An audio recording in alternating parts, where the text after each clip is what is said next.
বাংলাদেশে স্মরণকালের ভয়াবহ বন্যা শুরুর পর থেকেই অভিযোগের আঙ্গুল উঠছে ভারতের দিকে। ডুম্বুর ও ফারাক্কা বাঁধ খুলে দিয়ে রীতিমতো অঘোষিত জলযুদ্ধ ঘটিয়েছে ভারত। যদিও বিভিন্ন বিবৃতি ও মন্তব্যের মাধ্যমে দায় এড়িয়ে গেছে দেশটির সরকার। বাংলাদেশে এমন আকস্মিক বন্যা নজর কেড়েছে আন্তর্জাতিক মহলের। বন্যা পরিস্থিতি নিয়ে নিয়মিত সংবাদ প্রকাশ করেছে বিশ্ব গণমাধ্যম, যার মাধ্যমে আলোচনায় ছিল ভারতের পানি নিয়ে স্বেচ্ছাচারিতার চিত্র। তবে ভারতের একাধিক গণমাধ্যম বাংলাদেশের বন্যায় ভারতের দায়কে নানাভাবে অস্বীকার করতে থাকে। বাংলাদেশে বন্যা পরিস্থিতির জন্য ভারত দায়ী নয়, এই মর্মে একের পর এক সংবাদ প্রকাশ করতে থাকে দেশটির বিভিন্ন গণমাধ্যম।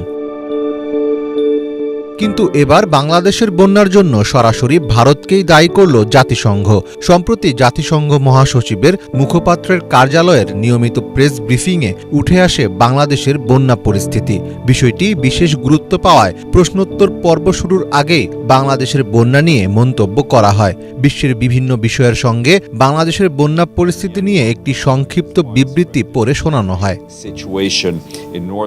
বাংলাদেশের বন্যা প্রসঙ্গে জাতিসংঘ মহাসচিবের মুখপাত্র স্টিফেন ডুজারিক বলেন, ভারী বৃষ্টি ও ভারত থেকে আসা উজানের ঢলে বাংলাদেশ আকস্মিক বন্যার কবলে পড়েছে।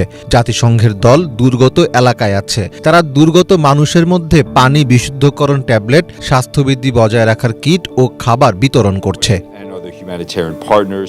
তিনি আরও জানান, বাংলাদেশে ঘূর্ণিঝড় ও মৌসুমী বন্যায় ক্ষতিগ্রস্ত মানুষের জন্য প্রথমবারের মতো মানবিক সহায়তা পরিকল্পনা গত মাসে চালু করেছে মানবিক কার্যক্রম পরিচালনাকারী সংস্থাগুলো। এর লক্ষ্য হল 12 লাখ মানুষকে সহায়তা করা। এখন পর্যন্ত প্রায় 7 লাখ মানুষের কাছে তারা সহায়তা পৌঁছাতে পেরেছে।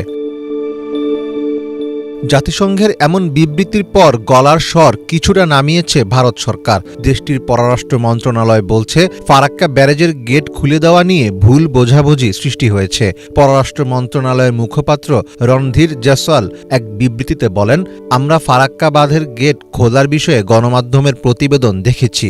এতে বলা হয়েছে নদীর স্বাভাবিক গতিপথে 11 লাখ কিউসেক পানি প্রবাহিত হবে। বিভিন্ন ছবি ও ভিডিও প্রচার করে বাড়তি ভয় বাড়ানো হচ্ছে। আসলে এটি স্বাভাবিক মৌসুমী প্রক্রিয়া। উজানে গঙ্গা নদীর অববাহিকায় ভারী বৃষ্টিপাতের ফলে পানির প্রবাহ বেড়ে যায়। পররাষ্ট্র মন্ত্রণালয়ের এই মুখপাত্র বলেন, প্রোটোকল অনুযায়ী নিয়মিত ও সময়মতো ফারাক্কা ব্যারেজের ডেটা বাংলাদেশের সংশ্লিষ্ট যৌথ নদী কমিশনের কর্মকর্তাদের প্রদান করা হয়। এবারও তা করা হয়েছে। সাম্প্রতিক প্রবল বন্যায় ফেনী, কুমিল্লা, চট্টগ্রাম, খাগড়াছড়ি, নোয়াখালী, সিলেট সহ দেশের মোট 11টি জেলা আক্রান্ত হয়েছে। এর মধ্যে 7টি জেলায় মোট 27 জনের মৃত্যু হয়েছে। মীর ফজলে রাব্বি, বাংলা ভিশন।